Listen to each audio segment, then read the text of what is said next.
고린도전서 11장 17절에서부터 34절까지, 고린도전서 11장 17절에서 34절까지의 말씀이 되겠습니다. 다 찾으셨으면 우리가 한 절씩 교독합니다. 내가 명하는 이 일에 너희를 칭찬하지 아니하나니 이는 너희의 모임이 유익이 못되고 도리어 해로움이라.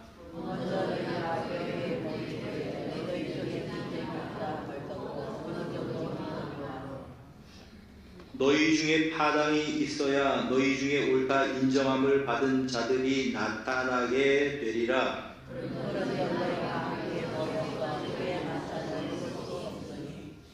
이는 먹을 때에 각각 자기의 만찬을 먼저 갖다 먹음으로 어떤 사람은 시장하고 어떤 사람은 취함이라.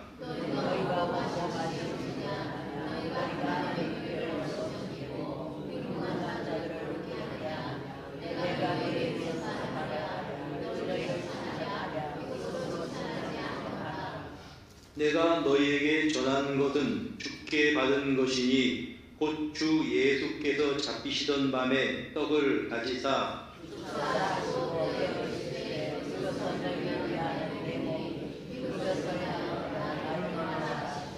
식후에 또한 그와 같이 잔을 가지시고 이르시되 이 잔은 내 피로 세운 새 언약이니 이것을 행하여 마실 때마다 나를 기념하라 하셨더니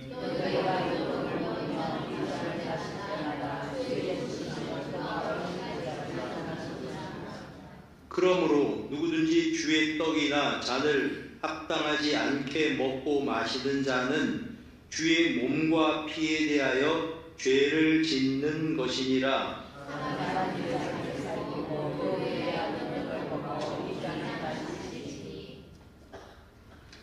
주의 몸을 분별하지 못하고 먹고 마시는 자는 자기의 죄를 먹고 마시는 것이니라.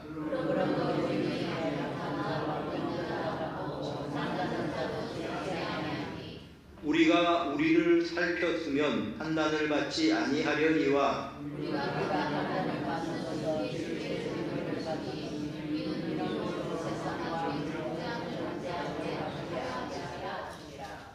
그런즉 내 형제들아 먹으러 모일 때에 서로 기다리라.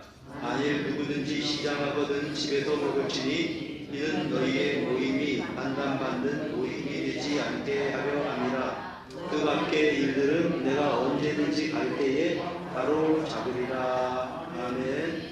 자, 원래 여러분들에게 되게 설교를 하는 순서를 쭉 따라가 보면은 이제 오늘은 참 그 고린도전서 9장을 설교를 했고요. 10장부터 계속 설교를 해야 될 때입니다. 순서를 보면. 근데 순서를 좀 바꿨습니다. 왜냐하면 다음 주가 성찬식이기 때문에 성찬과 관련 있는 부분 본문을 택해서 우리가 한 주간 동안 어떻게 준비해서 성찬에 동참해야 될까라는 점을 좀 이제 우리 성도님들과 나누고 싶어서 순서를 바꿨습니다. 그래서 다시 이 10장은 이제 10장에 대해서 또 설교를 또 두 번 할 겁니다. 그러니까 그렇게 하시면 되겠고요. 고린도전서 11장부터는 이제 이 8장, 9장, 10장은 우상에게 바친 고기를 먹어야 되냐 하는 문제를 다루고 있고요. 11장부터는 예배 문제를 다루고 있습니다. 그리고 그 가운데 11장 1절부터 16절까지는 예배 시에 여자들이 수건을 써야 되냐 말아야 되냐라는 문제를 다루고 있고, 오늘 17절부터 마지막 34절까지는 성찬에 대해서 다루고 있습니다. 흔히 우리 이 개신교에서는 은혜의 통로를 세 가지로 말합니다. 은혜의 통로가 세 가지가 있어요. 우리 신교는요, 우리 가톨릭 말고 우리 신교는 세 가지가 뭐냐 하면은 말씀과, 이 말씀은 절대적인 하나님의 말씀으로 우리는 인정하고 받아들입니다. 말씀, 성경과 또 하나가 기도입니다. 하나님과 가까이 하는 우리의 두 번째 수단은 기도입니다. 또 우리가 말씀과 기도를 강조하지요. 그리고 세 번째 은혜의 통로를 성찬 혹은 성례라고 봅니다. 이 성례는 두 가지가 있는데 하나는 성찬과 세례입니다. 오늘 우리가 오전 예배 때 학습도 두 분 학습교인을 세우고 또 어린이 세례를 베풀었죠. 그러니까 이 성찬식, 성례식과 또 이제 성찬식, 다음 주에 거행할 그것이 우리에게 있어서 은혜의 통로로 말하는 세 번째 통로입니다. 우리는 성찬을 굉장히 중요하게 생각을 하는데 그 이유는 복음서에 다 성찬에 대해서 언급하고 있기 때문에 그렇습니다.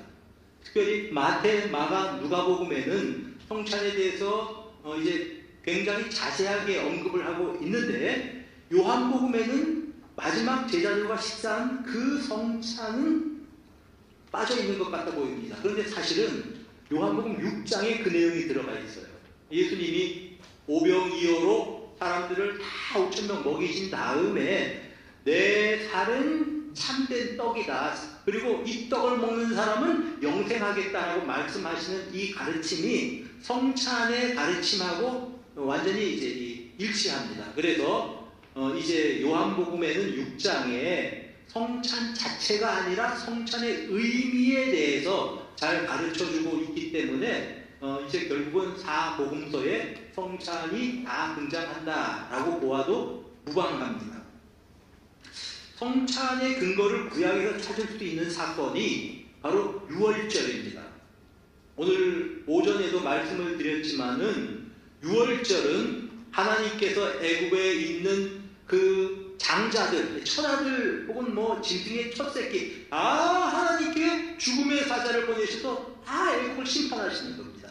그런데 어린 양의 피로 문설주, 좌우설주, 문인방의 피를 바른 집에는 이 여호와의 사자가 심판의 사자죠. 그 집을 넘어갔습니다.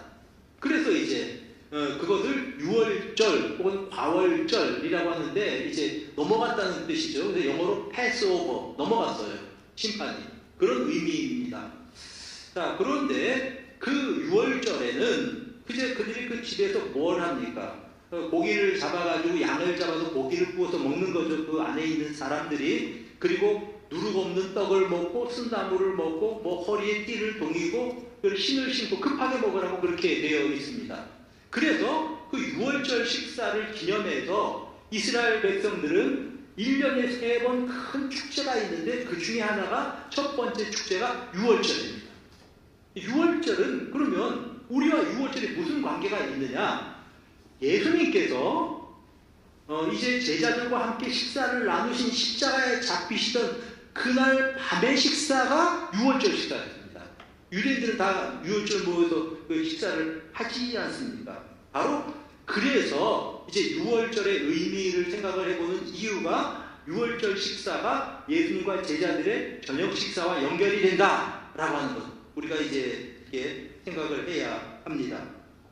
그래서 이 초대 교회도 예수님과 제자들이 식사를 했던 그 식사 자리, 그것을 우리가 이제 이 기념을 하면서 초대교회에서 계속해서 같이 식사를 했던 것입니다. 자, 여기서 좀 우리가 구별을 해서 생각을 할 필요가 있는데 뭐냐 하면 예수님이 유월절에 제자들과 모여서 성찬을 행하실 때에는 자, 저녁 식사와 성찬이 같이 이루어졌습니다. 무슨 말인가 하니 제자들 12제자 쭉 앉았잖아요. 테이블에. 그 자리에 앉아서 무엇을 하셨냐 하면 그 자리에서 우리가 뭐 이제부터 성찬식 거행하겠습니다. 뭐 이게 아니었고 그 자리는 유월절 식사 자리였어요. 마치 가족들끼리 모여서 말하자면 유대인 가족들이 쭉 모여서 이제 앉아 있을 거 아닙니까? 그러면 이제 아버지가 유월절의 의미에 대해서 설명을 해주는 거죠. 그리고 이제 이 자녀들과 같이 식사를 하는 겁니다. 말하자면 식사를 하다가 이제 유월절 의미를 부여해서 거기 이제 떡도 떼고 뭐 이제 이런 이 과정들이 있습니다. 그러니까 예수님과 제자들이 모였던 그런 유월절의 식사는 우리가 행하는 성찬식하고는 거리가 있다 없다. 거리가 조금 있어요. 자, 그러면 이 고린도전서 11장을 기록을 할 때에 고린도 교회에서 행하던 이 만찬은 우리가 생각하는 성찬과는 약간 다르다고 하는 겁니다. 그러니까 우리는 여기서 두 가지를 다 생각해야 돼요. 하나는 이제 초대교회 성도들이 모여서 같이 식사를 하던 유월절 만찬, 성찬은 근본적으로는 식사 자리였다. 첫째. 그 다음에 그 식사 자리 중에 예수님께서 하신 말씀을 받아서 떡을 떼어 먹고 잔을 마시는 과정이 삽입이 되어 있었다. 이렇게 생각을 하셔야지 이 성경을 보면서 이해가 됩니다. 이게 무슨 말씀인지. 자, 먼저 그 당시에는 이제 언제 모여서 이런 성찬을 가졌을까요? 자, 한번 골라보세요. 이제 삼지선다형입니다. 사지선다형 할까요? 그러면 자, 처음 새벽, 다음에 아침, 점심, 저녁 네 가지 중에 하나. 언제 모여서 이들이 식사를 했을까요? 예? 왜 저녁이라고 생각을 했습니까? 왜? 여기 보니까 주께서 잡히시던 밤에 그랬죠. 그리고 제자들도 저녁 식사였습니다. 근데 또 저녁이 될 수밖에 없었던 이유가 이 주일날 쉬는 게 우리나 쉬지 이 당시 사람들은 그런 거 없었어요. 그러니까 쉬는 날에서 그냥 다 쉬는, 유대인들은 안식일이 있었어요. 유대인들은 안식일날 일 안 합니다. 유대인들에게는 이게 해당되는 말인데 고린도 교회 이방인 신자들은 오전 11시에 예배 드릴 수 있겠습니까? 못 드리겠습니까? 드릴 수가 없어요. 그들이 예배 드리기 위해서 모이는 날은 처음에는 뭐 이제 이렇게 이 안식일날 모이기도 하고 했었던 것 같은데 안식 후 다음날 예수님이 부활하신 날을 기념해서 그날 모였습니다. 주일. 그러면 주일 언제 모였냐? 여러분 이방인 신자들이 뭐 직장 안 가고 아니면 뭐 일 안 하고 가서 같이 11시 가서 우리 예배 드리겠습니까? 우리한테나 가능한 얘기예요. 우리한테나. 이 당시 사람들한테는 어림도 없는 얘기입니다. 그럼 언제 모여야 됩니까? 저녁에 모이죠. 저녁 시간에 모여서 이들이 피곤한 몸을 이끌고 하루 종일 일하고 아주 지친 몸을 이끌고 모이는 것이 이들의 예배 시간입니다. 퇴근 시간이라는 말입니다. 자, 그러면 또 하나, 그러면 이들이 모이는 이 예배당은 어떤 예배당에서 모였을까요? 자, 그 당시 우리 교회 같은 예배당이 있었을까요? 없었을까요? 어디서 모였을까요? 그럼? 가정집에서 모였어요. 그러니까 그 당시 예배는 우리 고린도 성도들 가운데 좀 잘 사는 사람, 집이 큰 사람, 그 사람이 자기 집을 내놓는 겁니다. 우리 집에서 예배 드립시다. 그러면 거기서 예배를 드리는 거죠. 그러면 이제 이 저녁에 모이면 이들이 거기서 이제 이 예배를 드리는데 이제 결국은 그 가정집에서 모이니까 우리가 생각하는 아파트도 아니에요, 그게. 잘 한번 들어보세요. 어떻게 모였냐면 이 사람들이 쭉 모인단 많은 교회가 30명에서 50명 정도. 고린도 교회는 큰 교회예요. 그러면 우리가 생각할 때는 뭐 큰 교회라고 하면 한국 사람들은 뭐 워낙 스케일이 커가지고 몇만 명 돼야지 아이고 교회 크다 그러는데 그건 뭐 이제 헤아릴 수 없는 교회고요. 30명 모여서 예배드리고 저기서 30명 모여서 예배드리고 여기서 50명 모여서 예배드리고 에베소 교회, 뭐 고린도 교회, 뭐 빌립보 교회 다 그런 식입니다. 그렇게 되어 있었다고요. 그러면 제일 먼저 이제 퇴근 시간에 사람들이 다 모이지 않습니까? 모이면 제일 먼저 예배를 드립니다. 그래 옹기종기 앉아가지고 찬송 부르고 기도하고 말씀을 듣죠. 그 다음에 예배가 끝납니다. 그 다음에 그 자리에서 바로 저녁 식사를 먹습니다. 이것을 애찬이라고 편의상 나눠보십시다. 그러니까 이제 식사로 서로 모여서 교제하는 것을 애찬이라고 일단 나눠보고 의미를 좀 이해가 쉽게 하도록 하기 위해서 그래요. 그 다음에 이제 우리가 거행하는 성찬식을 성찬이라고 의미를 나누어 보자고 해요. 근데 그 당시에는 애찬 중에 성찬을 합니다. 그러니까 저녁 식사를 하다가 이제 목사님이 이제부터 우리가 성찬을 거행하겠습니다. 그리고 이것은 주님의 몸입니다 하고 나누어 주면은 그것을 이제 주님의 몸을 생각하면서 나누어서 떡을 나누어 먹는 겁니다. 그리고 우리가 주님의 돌아가심을 생각하면서 우리가 잔을 나눕시다. 그리고 이제 잔을 나누어 주는데 이 잔도 우리가 생각하는 것처럼 그런 성찬잔이 아니에요. 어떻게 마시느냐 하면 생각하면 우리 현대인들이 보면 굉장히 뭐 이게 거부감이 들지 모르겠는데 그 당시에는 큰 그릇에 대접 같은 그릇에 말하자면 거기 포도주를 담습니다. 담아서 그거를 나 조금 마시고 이제 여기 가면 또 이 사람은 또 마시고 다 돌려가면서 다 마시는 거예요. 요즘 같으면 큰일 나겠죠. 뭐 병도 옮고 뭐 간염이 뭐 어떻게 생기고 히스토마가 어쩌고 그러면 이제 해답이 안 나오는 겁니다. 그때 당시 사람들은 그렇게 성찬을 했다고요. 좌우간. 네, 이해가 되십니까? 자, 그런데 자, 이런 식으로 성찬을 하는데 집 구조가 이렇습니다. 집 구조가 이제 마당 같은 거실 같은 데가 하나 있고 안뜰이죠. 그 뜰이죠. 뜰악. 그 다음에 그 뜰악의 안쪽에는 집 주인이 쓰는 방이 있습니다. 그리고 그 뜰악을 사방으로 둘러서 식당이 하나 있어요. 그 식당이 비교적 큰 공간이죠. 거기 한 10명 정도 모일 수 있는 공간이라 그래요. 식당이 있고. 그 다음에 사면에 조그만 방들이 있습니다. 그러면 예배를 어떻게 드리냐면 우리처럼 모여서 드리는 예배가 아니에요. 그게요. 이렇게 이 방 저 방 흩어져서 거기서 이제 인도자가 있죠. 분명히 목사님이 계시다고요. 그럼 거기서 말씀을 전하고 기도를 하고 하는 그런 예배를 저녁에 드리는 거죠. 예배가 끝나고 나면 이제 우리식으로 말하면 축도가 끝나고 나서 우리 같이 저녁 먹읍시다. 그러면 거기서 이제 저녁을 먹게 되는 이런 것이 그 당시에 이제 이 애찬이었다. 그러다가 중간에 목사님이 성찬을 거행을 했다라고 하는 그러한 말씀입니다. 자, 그러면 어떤 일이 생기냐 하면 음식은 누가 장만할까요? 저녁 식사는 누가 하겠어요? 예? 여자들이요? 보통 집주인이 마련해요. 그리고 집주인이 다 마련할 수 없으면 어떻게 됩니까? 각자 집에서 자기 거를 좀 가지고 옵니다. 이게 그 당시에 저녁 식사였습니다.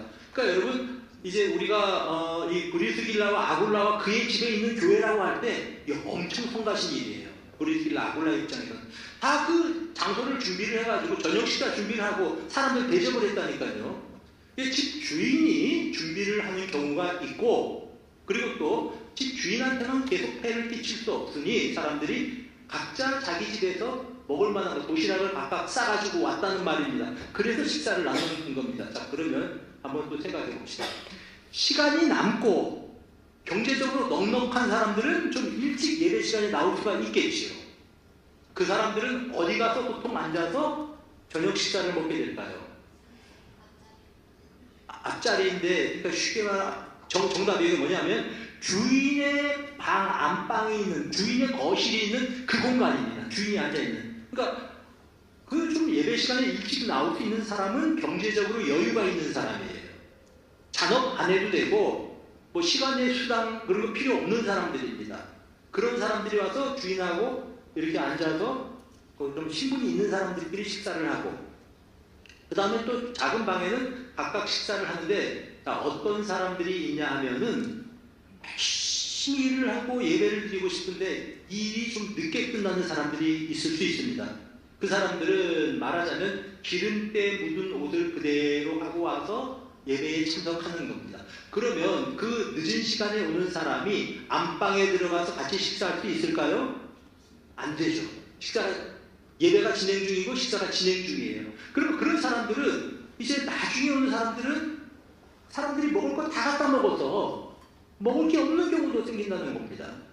자, 지금 이런 상황을 바울 사도가 이제 책망하고 있는 거예요. 지금 이게 우리 성찬의 눈으로만 고린도전서 11장을 읽는데 그게 아니고 고린도 교회의 이러한 어떤 차별 문제, 분쟁의 문제를 다루면서 지금 이 문제를 다루는 이유가 그 당시의 예배와 그 당시의 성찬과 우리가 아는 애찬과 개념이 혼재되어 있기 때문에 그런 겁니다. 자, 그래서 바울 사도가 이런 상황에서 늦게 온 사람들, 열심히 일해야 그냥 목에 풀칠이라도 하는 가난한 사람들이 예배 드리러 와서 저녁도 굶고 돌아가는 이런 모습들을 보면서 지금 바울 사도가 책망하는 겁니다. 17절 보세요. 내가 명하는 이 일에 너희를 칭찬하지 아니하나니, 직설적으로 말하면 내가 너희를 책망한다는 말이죠. 너희의 모임이 유익이 못되고 도리어 해롭다. 모여서 같이 애찬을 나누는데 오히려 그게 사람들을 서로 갈라놓고 있다. 그런 얘기입니다. 자, 그 다음에 18절, 19절을 한번 읽어보겠습니다. 시작.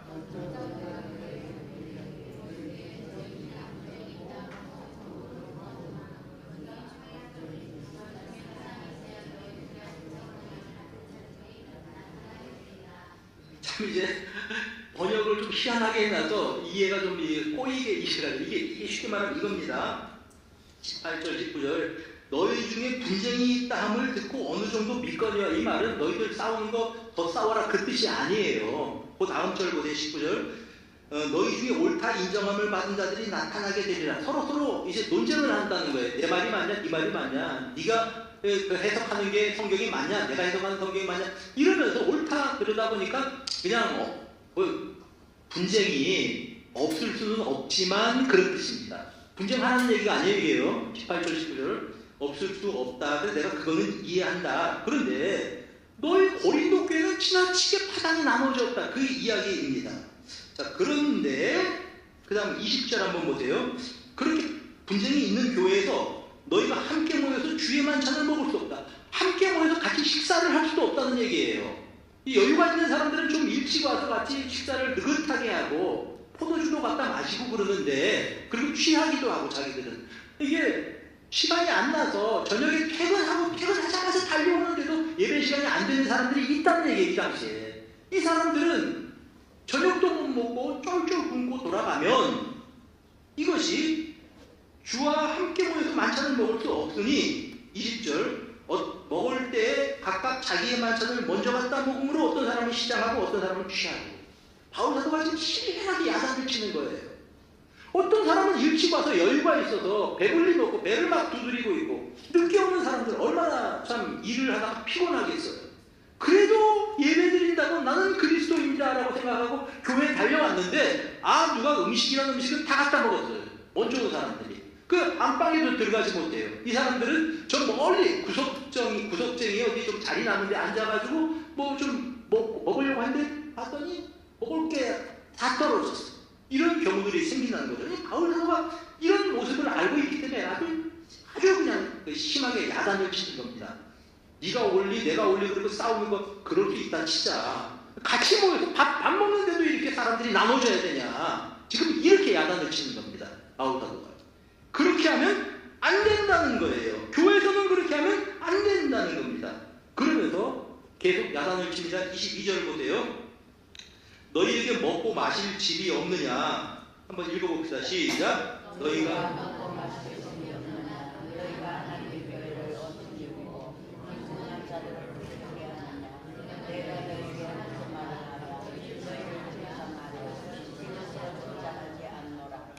자, 이게 뭐 말이 비비 꼬아서 그런데 내가 너희를 칭찬하랴? 난 너희를 책망한다는 뜻이에요. 말하자면 호되게 지금 야단을 치는 겁니다. 근데 너무 세게 또 그냥 책망을 하면 이 고린도 교회 사람들이 늘 바울에 대해서 삐친 사람들이 있으니까 이제 역효과가 날 것 같으니까 말을 그냥 빙빙 돌려가지고 이야기를 하는데, 바울의 본심은 호되게 야단을 치는 겁니다.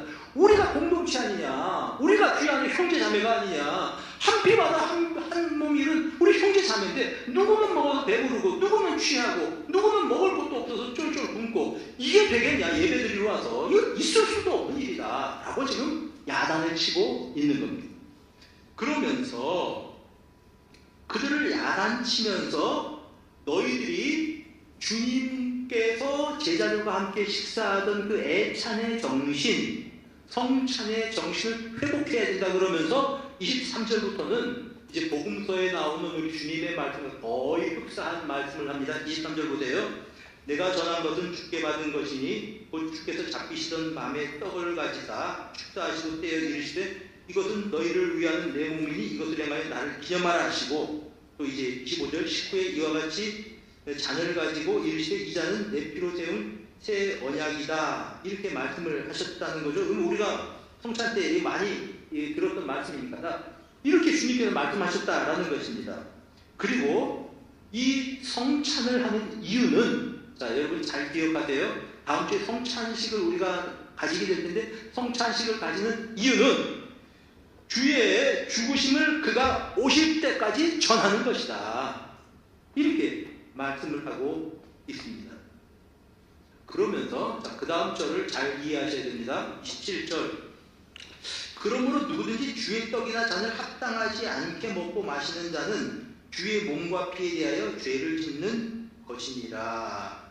자, 여기서 어떤 모습을 책망한 것일까를 잘 생각해 보세요. 이거를 잘 못해서 그래요, 보통. 이걸 개인에게 적용을 해버립니다. 그러니까 우리가 성찬을 참석할 때 자기 양심을 보고 뭔가 찝찝한 게 있으면 성찬에 참석하면 안 된다. 이렇게 가르친단 말이에요. 그 의미가 아니고 27절을 잘 보면 이 문맥에서 이해를 해야 됩니다. 문맥이 뭐냐 하면 그 고린도 교회에서 모일 때 부자들 따로 먹고 잘 먹고 늦게 온 가난한 사람들은 멸시를 받는 이런 모습에 대한 책망입니다. 이것은 이제 주의 몸과 피에 대해서 죄를 짓는 것이다 라는 말이에요. 이게 개인에게 적용하는 말씀이 아니라는 것입니다. 공동체가 이렇게 나눠진 데를 대해서 바울 사도가 책망하는 말씀이에요. 이 말씀이. 그리고 이제 28절 사람이 자기를 살피고 그 후에야 이 떡을 먹고 이 잔을 마실지니 몸을 분별하지 못하고 먹고 마시는 자는 자기의 죄를 먹고 마시는 것이다. 이게 무슨 뜻이고 하니 전체 공동체가 주님의 몸이에요. 자기가 분별하지 못하고 남을 배려하지 않고 나는 배부르고 너는 굶든지 말든지 모르겠고 이런 태도로 공동체에서 함께 성찬을 나눈다고 한다면 죄를 짓는 거다. 그게 그 뜻입니다. 그렇게 말씀을 하시는 거죠. 그래서 그러면서 이제 하는 말씀 30절 보세요. 그러므로 너희 중에 약한 자와 병든 자가 많고 잠자는 자도 적지 않다. 저기서 잠자는 자는 죽은 사람이라는 얘기죠. 너희들이 약한 자들이 많지 병든 자가 많지 잠자는 자들이 많지 왜 그렇게 되었는지 아느냐. 이것은 주께서 공동체가 깨어져서 그렇게 예배에 참석하는 그 모습을 본 주님의 징계라는 뜻이에요. 이게. 그런 사람들 이제 잠자는 자도 적지 않지 우리를 살폈으면 판단받지 않으려니와 32절 우리가 판단을 받는 것은 주께 징계를 받는 것이다. 너희들 가운데 아픈 사람이 있지 너희 가운데 세상을 떠난 사람도 있지 연약한 사람도 있지 공동체가 하나 되지 못한 데에 대한 주님의 징계다. 바로 고린도 교회 너희들이 하는 게 바로 이런 짓이다 라고 책망하고 있는 겁니다.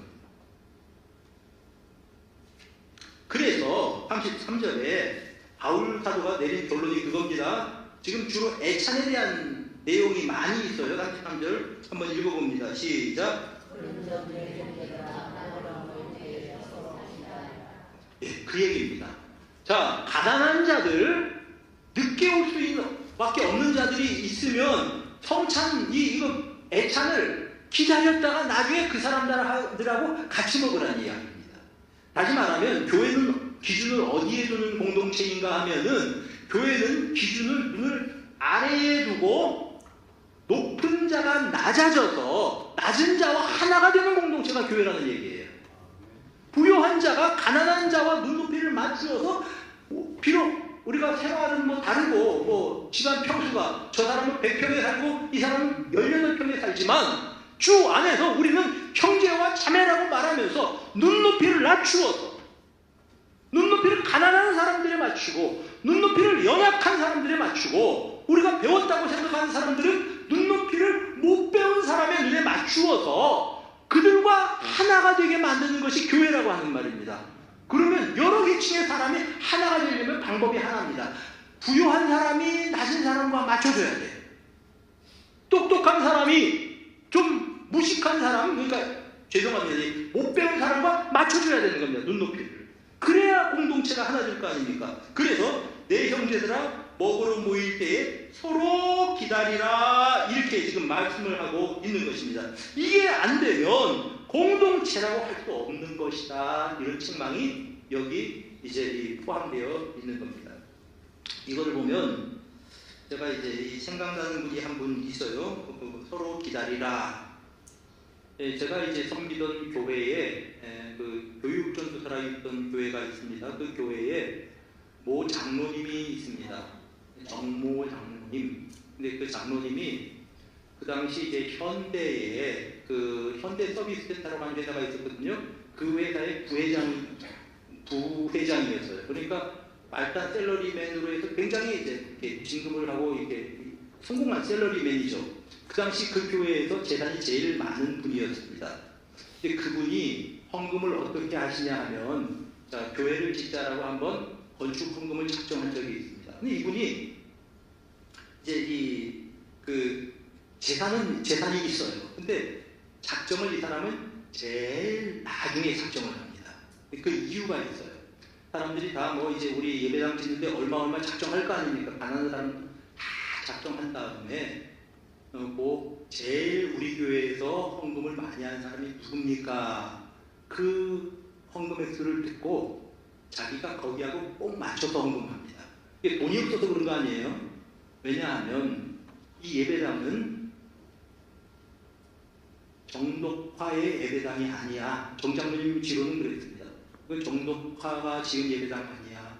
우리 교인들이 다 가난한 교인들도 얼마씩 내고 그랬는데 다 힘을 합쳐서 지은 예배당이야. 그러면 현재 본인은 알아요. 본인이 경제적인 여유가 있는. 그래서 제일 많이 헌금한 사람보다 더 많이 헌금을 하지 않아요. 왜냐하면 이 예배당이 사람들이 생각할 때 아무개 장로님 예배당 이렇게 될 거예요.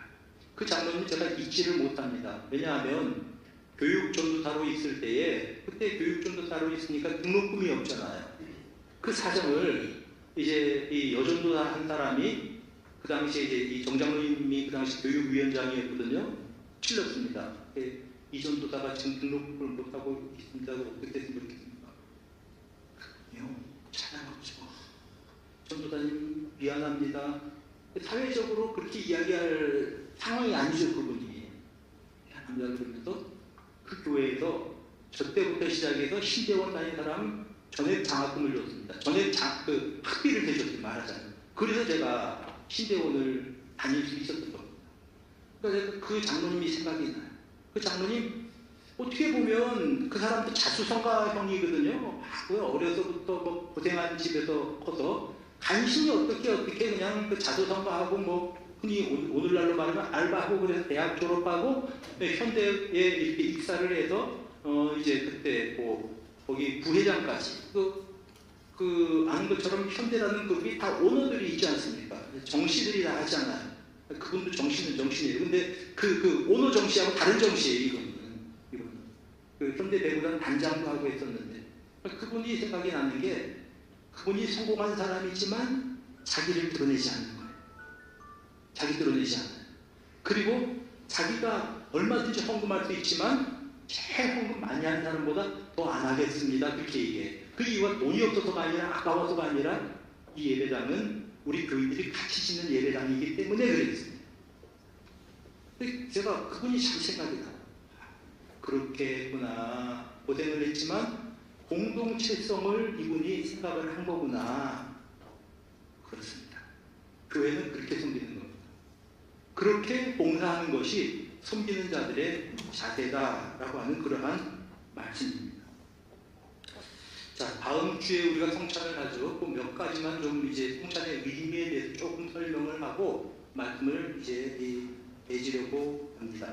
현대교회는 성찬하고 애찬이 완전히 분리됐어요. 그리고 우리가 생각하는 성찬의 개념은 그 성찬 플러스 애찬에서 성찬만 떼어내서 우리가 이 시행을 하는 겁니다. 1년에 이제 3차례 하죠. 우리 교회에서는 성찬에 대해서는 보통 이것이 성찬이 이런 의미를 가지고 있다 4가지 정도로 해석을 합니다. 신학적으로는 하나는 뭐냐 하면 천주교에서는 성찬, 주의 살과 피가 성찬을 나눌 때 그게 진짜 예수님 살과 피가 된다고 그렇게 가르쳐요.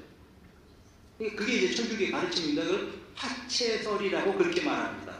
근데 지금 성당에 가는 사람들은 어떻게 생각하냐면 그거는 주님의 피예요. 말 그대로 나눠준 건. 주님의 살이에요. 우리는 그 교리를 거부합니다.